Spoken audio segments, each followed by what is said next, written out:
Bonjour à tous.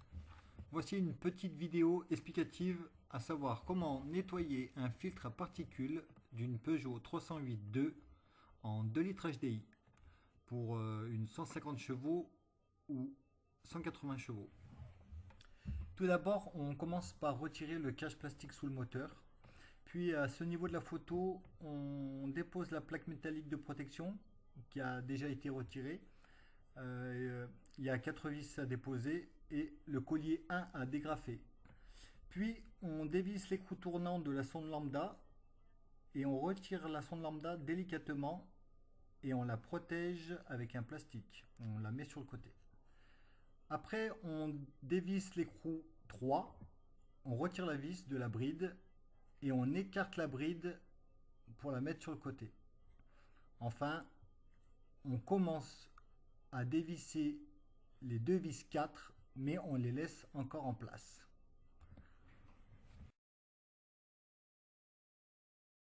On fait la même chose à l'avant du filtre à particules, donc on dévisse l'écrou 5, on retire la vis et on écarte la bride afin de la mettre sur le côté. Ce qui est pas mal, c'est de repérer l'orientation de la bride à l'avant et à l'arrière pour le remontage. Ensuite, on dégrafe les deux tuyaux 6 de la petite attache métallique, donc très facile.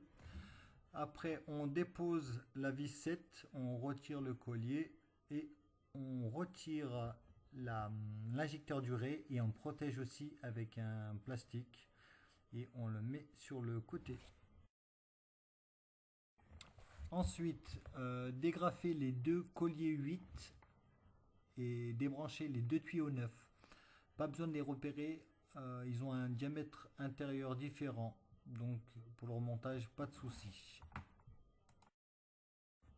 Vous pouvez déposer les deux écrous 10 et revenir vers l'arrière du véhicule pour déposer les deux vis du cylindre bloc de suspension du FAP de la première image.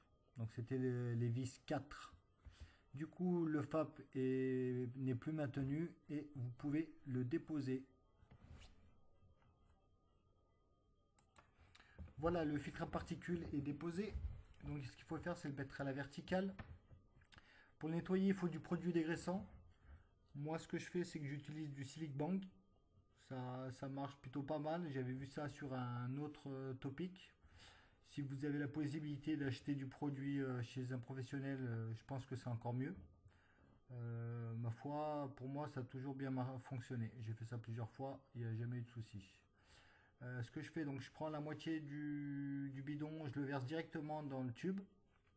Et pour l'autre moitié restante, en fait, je pulvérise avec le pistolet afin que ça mousse un peu et que ça s'écoule moins vite à travers le filtre à particules. Pour le rinçage, donc on prend le Karcher et on balance l'eau dedans. Donc c'est un peu compliqué parce que le filtre à particules sur le 2 litres, il est assez coudé.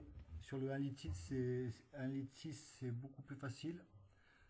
Bon, là on fait comme on peut, hein, on envoie l'eau et on laisse s'écouler. Ce qu'il faut essayer de faire, c'est de récupérer en sortie l'eau souillée. C'est, on va dire, ce qui s'écoule, c'est assez polluant. C'est du résidu de sérine, donc l'additif du filtre à particules.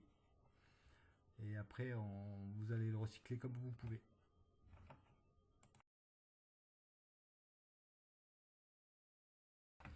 L'opération de rinçage du filtre à particules est très important. Donc moi j'ai trouvé une petite astuce assez sympa. J'ai pris le goulot d'une bouteille en plastique que j'ai coupé et je l'ai mis sur la bride du tuyau d'échappement. J'ai chauffé avec un décapeur thermique. Du coup ça s'est rétracté et ça fait une certaine étanchéité. Je fais ça pour pouvoir insérer après le tuyau d'arrosage.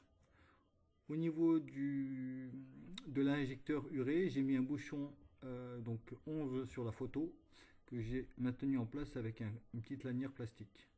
Après, on ouvre le robinet et on laisse rincer bien 10 minutes, 15 minutes. Je fais la même chose, exactement la même chose de l'autre côté. Donc je refais la même opération avec la bouteille et pareil, je rince et je rince. Ce qu'il faut savoir, c'est quand on le retourne, il faut maintenir le filtre à particules correctement. Il ne faut pas le laisser reposer sur le flexible métallique qu'on voit sur l'image. Il faut plutôt le reposer sur les cils en bloc qu'on voit là sur l'image. Voilà, on rince pendant longtemps. Il ne faut vraiment pas lésigner sur cette opération. Il faut très très bien le rincer. Une fois l'opération de rinçage effectuée, donc pareil, j'ai trouvé un bon petit système. Je visse un bouchon 12 sur le goulot de la bouteille coupé.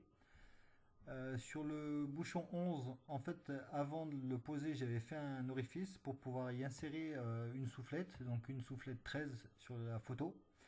Je laisse charger mon compresseur à fond et puis j'ouvre la vanne de la soufflette. Donc l'air, en fait, elle va chasser, elle va pas pouvoir s'échapper par le haut parce qu'il y a le bouchon 12.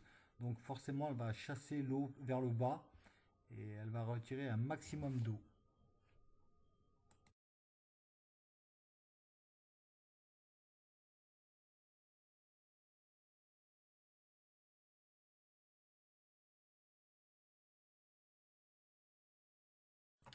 Voilà, une fois que vous avez bien rincé votre filtre à particules, bien chassé tout l'air qu'il y avait dedans, vous pouvez le remonter.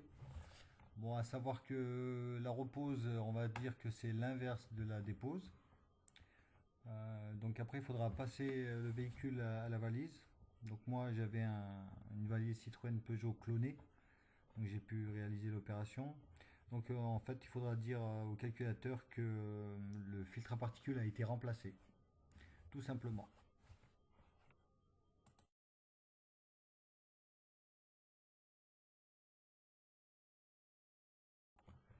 Démarrez votre véhicule, laissez monter en température votre moteur.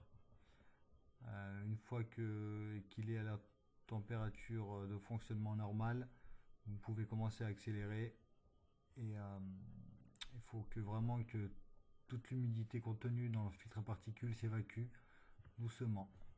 Voilà, vous avez un filtre à particules quasi neuf. J'espère que cette vidéo vous a plu et qu'elle vous sera utile. Moi je l'ai faite parce qu'en fait j'ai rien trouvé sur le net pour un 2 litres HDI. Il y a pas mal de choses sur les 1,6 litre mais rien pour les 2 litres. Voilà, n'hésitez pas à me faire des commentaires si vous avez des questions. À bientôt.